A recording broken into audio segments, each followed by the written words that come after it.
Tov Yechia Melech HaMashiach, on se retrouve pour le premier cours de la parashat Bereshit. Bereshit, bara Elokim et Hashamayim vet haaretz, ve haaretz hayta tohu vavohu. Voilà. Au commencement, Dieu a créé le ciel et la terre était tohu vavohu. Tohu vavohu. Voilà, ça veut dire que la terre était dans le chaos, en termes simples, bien qu'en réalité, les deux termes sont totalement opposés. Mais il faut avoir étudié le Hari Akadosh pour le savoir. Et là, le Hari nous dit que le mot tohu et le mot vohu sont totalement deux choses différentes. Et quand on traduit de manière générale, ça veut dire le chaos. Tohu vavohu, c'est-à-dire un grand désordre, comme on dit en hébreu, un gros balagan, mais plus que ça. C'est-à-dire, on peut dire que le monde était en friche. C'est comme ça qu'il est créé. Et quand il est créé en friche, on dit ah bon, comment? Et puis on voit que Dieu met en place ces choses, il crée effectivement jour après jour le monde, depuis un monde spirituel totalement qui n'est fait que de lumière, vers un monde qui va donner la conscience de la matière. Voilà. Et pour réellement, ceux qui ont suivi mes cours depuis longtemps, et savent, déjà cet enseignement-là, il est très important, pour que réellement, en fait, on passe au stade de la matière c'est aussi une permission dans l'esprit. L'esprit n'est pas structuré au départ pour appréhender la matière. Qu'est-ce que la matière? Vous savez que même dans la science, c'est une grande question comment l'énergie se transforme en matière. Et chez nous, la question est plutôt dans le sens comment la lumière se transforme en matière. Parce que tout est fait de lumière divine, le Or En Sof, la lumière infinie. Cette lumière infinie, elle se projette depuis l'essence de Dieu. Et elle passe par tout un cycle de révélation. La révélation, c'est le propre du nom de Dieu. Mon ami Pérémon, il traduit le nom Havayé, Yud Kei Vav Kei, il le traduit dans le terme de mise à l'existence. C'est-à-dire que le nom de Dieu, lui, il est Mehavé. Mehavé, on le prononce Havayé quand on le dit dans les cours pour le comprendre. Havaya, les Sfaradim, Havayé, dans le monde Ashkenaz plutôt. Havayé, c'est-à-dire qui donne naissance. Vous voyez? Et on dit qui peut donner naissance? C'est tout ce qui est dans un état de Ensof, d'infini véritable. Tout ce qui est dans un état d'infini véritable peut donner des naissances. En fait. Alors on va dire, mais alors nous aussi on donne naissance ici dans le monde, même les animaux. Pourquoi les animaux peuvent donner naissance? Ils ne sont pas dans un état d'infini, le niveau de Havayé, puisqu'ils sont plongés dans ce qu'ils appellent le nom Elohim. Le Shem Elohim, c'est Gematria Ateva. Le monde naturel. Le monde naturel, alors, dans lequel on est plongé, Teva, on le souligne, c'est la notion de Tavua, c'est-à-dire complètement noyé dans une réalité de la matière. Et cette réalité de la matière fait que je n'ai pas d'autre support d'expression que la matière elle-même. Donc on va dire, qu'est-ce que Dieu attend des hommes et qu'est-ce qu'il attend des hommes juifs, ce qui inclut évidemment la femme, les enfants et tous les niveaux et même les âmes dans les mondes divins. Alors, ce qu'il attend de l'homme, c'est cette faculté de rencontrer la matière et d'être capable d'y voir de la lumière. Et là, on retrouve l'état présent dans la construction du monde, dans la naissance du monde. D'accord? Dieu donne naissance à la réalité, mais quand on aborde notre livre de Bereshit, le livre des commencements de la réalité, on découvre que, en réalité, cette réalité n'est pas la réalité que nous connaissons. Si bien que le premier homme est un monde spirituel, est un monde à part entière spirituel, qui contient toutes les âmes juives. Toutes les âmes juives, ça veut dire toutes les âmes qui vont venir dans tous les temps, y compris ceux qui vont prendre le judaïsme en cours de route et qui ont l'impression qu'ils ont une âme nouvelle, mais en réalité les âmes sont très anciennes et sont incluses dans Adam Arishon, le premier homme. Et les âmes nouvelles, véritablement, celles qu'on appelle les âmes nouvelles, ne sont pas forcément nouvelles comme on peut l'entendre, puisque selon le Hari Akadosh, une âme nouvelle, c'est une âme qui était dans la tête du premier homme et qui va s'enfuir avant la faute. C'est-à-dire, avant de pénétrer dans cette conscience de la matière où le bien et le mal sont mélangés. Qu'est-ce que le bien?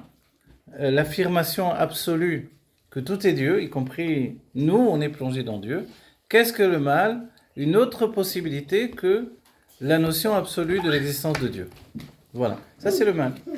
Et de là on comprend bien que quand Adam Arishon va contracter la notion de bien et de mal par l'absorption du Etz Hadat Tov et Ra, le fruit du mal et du bien en fait. Cette conscience du mal et du bien, c'est la conscience de l'existence et de la non-existence. Ce que l'on traduit en latin, ex nihilo. Oui. Donc cette notion de ex nihilo, c'est exactement la notion de bien et de mal définie par la Torah de la Kabbalah. On va dire, mais ex nihilo, c'est merveilleux puisque c'est l'existence. L'existence à partir de la conscience divine, la conscience du premier homme. Comment on passe d'un état de non-existence à l'existence. Et c'est là où les sages nous ont dit, Veyamutu velo bechokma. On peut mourir, mais non pas dans la chokma. Donc Adam Arishon qui était dans un état de chokma, qui veut dire la sagesse divine, mais plus que la sagesse divine, c'est la notion de vision du divin. Si je vois Dieu constamment devant mes yeux, il est évident que je ne peux pas fauter et que je ne peux pas me séparer de Dieu. Et l'Admor HaZaken dira, les Juifs ne veulent pas et ne peuvent pas se séparer de Dieu. Donc si on ne veut pas et on ne peut pas, comment il y a pu avoir effectivement une séparation? Et c'est là où on rajoute un autre élément, ce qui s'appelle le Nachash. Le Nachash, c'est le serpent primordial, je ne sais pas comment on l'appelle, mais le Nachash, c'est l'étymologie de l'Enachesh, deviner. Si vous êtes inclus dans Dieu et que tout est Dieu et qu'il n'y a pas d'autre point de repère que le divin, alors tout à coup, est-ce que vous êtes sensible à autre chose? C'est-à-dire, est-ce que vous avez envie de comprendre, d'accéder à autre chose? C'est une question. Et cette question, elle est la base même de l'existence du Nachash. Le Nachash, il est là pour dévier. Si bien qu'en hébreu, on dira le Satan. Le Satan, c'est l'istot min haderer. Parashat Maseret Sota, pardon. La Maseret Sota, là-bas, donc dans le Talmud, on voit que l'istot min haderer, c'est se détourner du droit chemin. C'est exactement ce qui arrive à Adam Arishon. Le Nachash, le Satan, c'est la même notion. D'accord? C'est-à-dire se détourner du droit chemin. Pourquoi? Pour la hitrachut, pour deviner quelque chose de nouveau, qui ne m'a pas été servi sur un plateau. C'est-à-dire que tous les arbres du jardin, ils te sont offerts. Et l'arbre de la vie éternelle, mais l'arbre du bien et du mal, ils ne sont pas donnés à l'homme. Pour la bonne et unique raison, la simple et unique raison, que l'homme finalement, c'est ce qui est rapporté dans le Torah Traim de l'Admor Hamsaï, c'est la référence même du Rabbi. Le Rabbi nous dit d'aller voir toujours cet enseignement-là. Et là-bas, on comprend que le bien et le mal, chez les anges, est un bien et un mal séparés, mais chez l'homme, c'est un bien et un mal mélangés. Donc le bien et le mal mélangés va donner la naissance d'une conscience mélangée. Si bien que dans notre vie, il y a toujours cette situation de bien et de mal. Il n'y a pas de mal sans bien et de bien sans mal. Et on va dire, mais pourquoi? Si je fais du bien, la simple possibilité que j'ai pu en retirer une satisfaction personnelle, d'avoir fait du bien à un autre juif, à un autre homme dans la terre, alors c'est déjà du mal. La simple possibilité d'avoir joui de la matière alors que finalement je l'utilisais pour le service de Dieu, c'est aussi du mal, etc., etc. On va dire, on ne peut pas s'en sortir. Il s'en sortira uniquement au moment de la Géoula. Et précédemment, ce qui va entraîner l'apparition de la Géoula Amitית Vashlema, donc la délivrance totale et véritable. Et les gosses là. Alors, qu'est-ce que c'est? On va dire les Chaim. Les Chaim et les Bracham. Alors, ce qui va entraîner l'apparition de la Géoula Amitית Vashlema, c'est finalement le fait d'avoir servi Dieu également dans l'obscurité. Qu'est-ce que l'obscurité? Pas forcément la nuit. Une journée peut être aussi obscure si c'est une journée sans dévoilement divin. Mais dès que l'on a une journée avec un dévoilement divin, Aitron, Aor, Ayotse, Minachosher. Vous connaissez?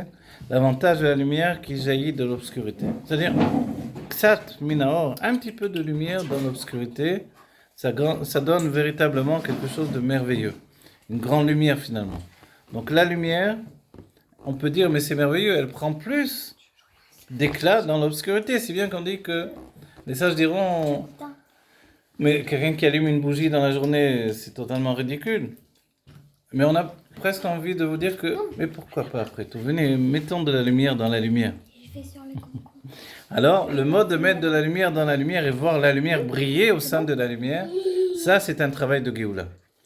Dans l'obscurité de l'exil, c'est le travail de mettre de la lumière dans l'obscurité. Voilà, on a commencé par dire que le monde est créé d'une manière de tohu, le désordre, et ce désordre qui est inhérent à la création, il coïncide également en notre structure personnelle. Si bien que personnellement, on passe d'un état de désorganisation, même destruction, vers un état de réparation. Et c'est comme ça que Dieu a créé le monde. Il n'a pas créé parce qu'il a manqué le but escompté, mais parce que finalement, c'est de cette manière que l'on se construit chacun d'entre nous. Si bien que l'homme qui pense qu'il n'est que perfection, alors il est certainement totalement imparfait. Et l'homme qui est capable de prendre sur lui la notion ou la conscience d'être imparfait également, alors il se rapproche de la perfection. Je me rappelle avoir entendu de Rav Gizbourg la notion de que Dieu est parfait, qu'est-ce qu'on peut lui rajouter? Et on dira, hein, alors en français on comprend bien cette image, on le dit dans la langue française, il y a le parfait, l'imparfait et le plus que parfait. C'est quoi plus que parfait? Puisqu'on est passé par l'imparfait, comment on est arrivé à plus que parfait? En fait, c'est la notion de celui qui est parfait, il ne peut pas être parfait comme ça, de manière naturelle. Alors, comment il peut être parfait? C'est qu'il est rempli d'orgueil pour l'instant, donc il se pense parfait.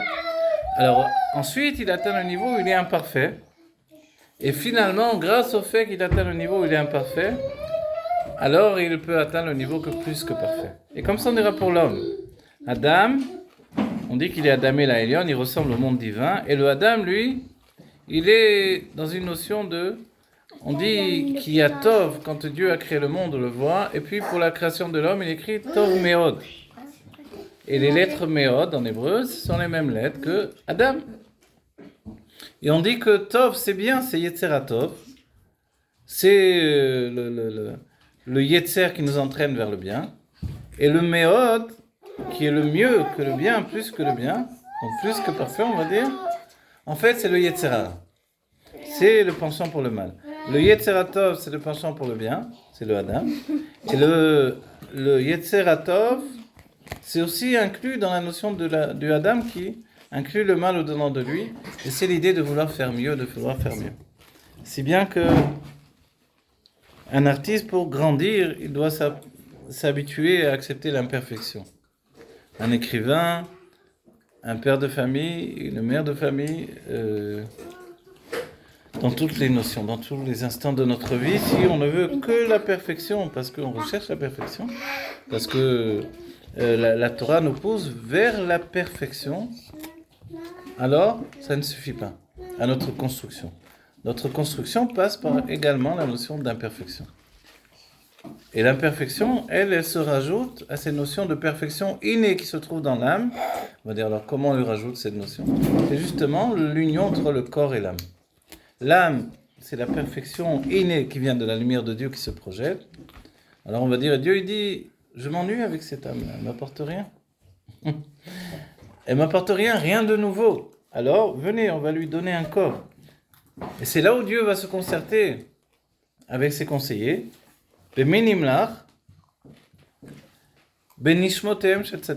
Avec les âmes des tzadikim. Mais le monde n'était pas encore créé, comment il y avait des âmes des tzadikim?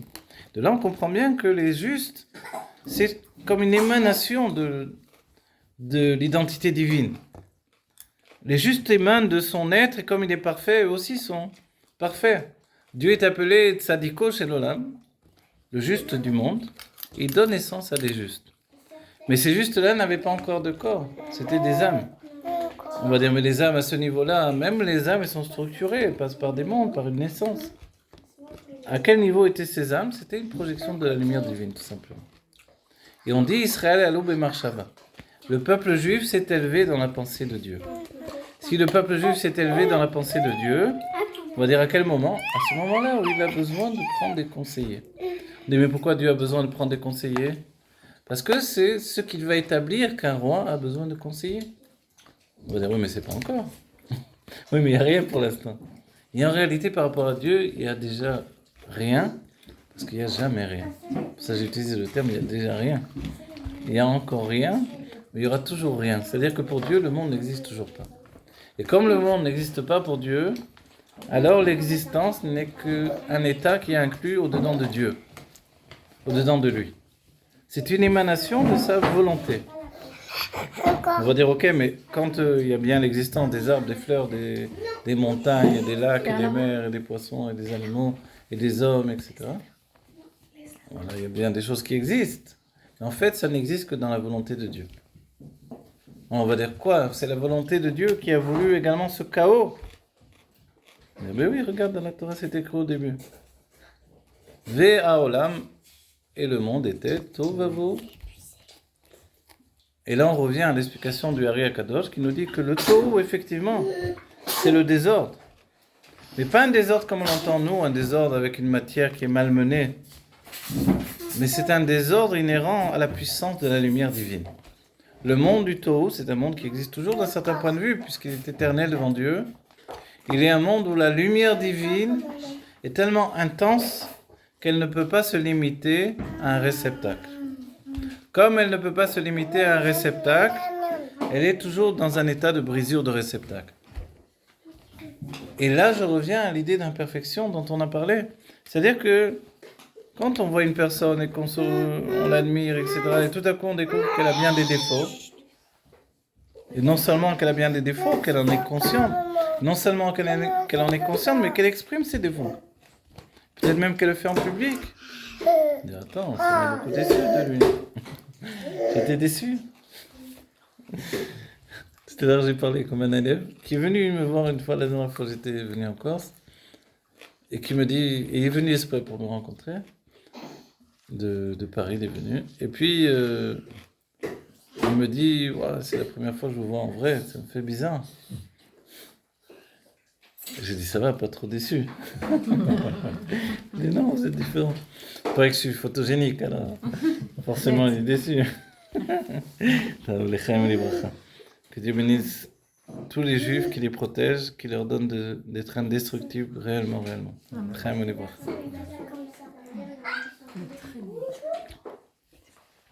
Donc en fait, on va préciser maintenant ce que dit le Hari, c'est que le tohu et le vohu, c'est deux notions différentes. Tohu, c'est effectivement le désordre, et le Rabbi Morash va le comparer à l'émotion qui peut nous saisir et qui peut empêcher l'expression du langage de manière cohérente. Quelqu'un qui est trop dans l'émotion, il n'arrive plus à parler. On va citer, pour exemple, ce que dira le Rabbi Rayatz. Doucement, les jeunes mimim, là. Le Rabbi Rayatz, dans l'écouter d'Ibourim, il nous rapporte là-bas que deux chassides se retrouvent après des années de séparation, deux chassidim, donc deux chassides, deux entités de chassidout, qui étaient sans doute en Sibérie, dans les camps de concentration, etc. de Sibérie, les camps de travail de Sibérie. Et depuis tellement de temps, ils ne se sont pas revus. Quand ils se retrouvent, enfin, ils sont tellement dans l'émotion de l'instant de cette retrouvaille, ils se prennent dans les bras, ils sont incapables de sortir une parole de leur lèvres. Il y a trop d'émotions. On va dire à quoi ça correspond dans la chassidoute? Ça correspond à la notion du tohu. Mais du tohu kadosh, tel qu'il est vu dans l'expression du divin. Donc ils sont dans le tohu, et ce tohu-là, c'est tellement fort, tellement puissant qu'ils ne peuvent pas construire un langage. On va dire, mais quel rapport le langage avec les mondes divins, avec la destruction, avec le monde, etc. Et c'est là où intervient l'identité profonde du monde. L'identité profonde du monde, ce sont en fait des lettres, des noms divins uniquement, des combinaisons des noms divins uniquement. Depuis la planète tout entière qui peut être créée, et les mondes, ce ne sont pas uniquement les planètes, il y a des mondes au-delà des planètes, des mondes infinis. Et les planètes, ce sont des détails de tous les mondes divins. Et dans notre monde qui s'appelle le monde de Asiya, alors, il y a une planète dans tout le cosmos qui est cette planète-là, la planète Terre. Et cette planète-là, c'est ce que Dieu a voulu pour déterminer ce qui s'appelle Dira Batartonim, pour faire une maison ici-bas pour Dieu. Les enfants, n'oubliez pas les brachot, s'il vous plaît. Hein? Très important, ça protège. Allez, tout ça, ça protège le peuple juif. D'être sniout pour les filles, et même les garçons, et de faire les brachot. Chaque bracha, ça crée un ange, cet ange, il protège le peuple juif, et nous, les premiers, il nous protège. D'accord? Non, tu viens. D'accord, les garçons?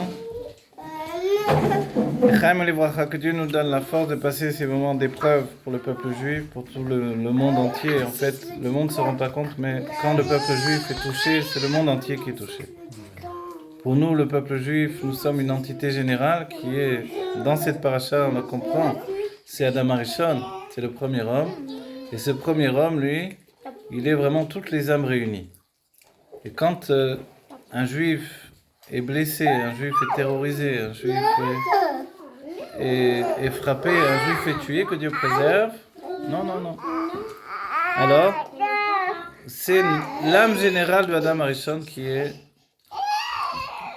affaibli, qui est frappé, qui est meurtri.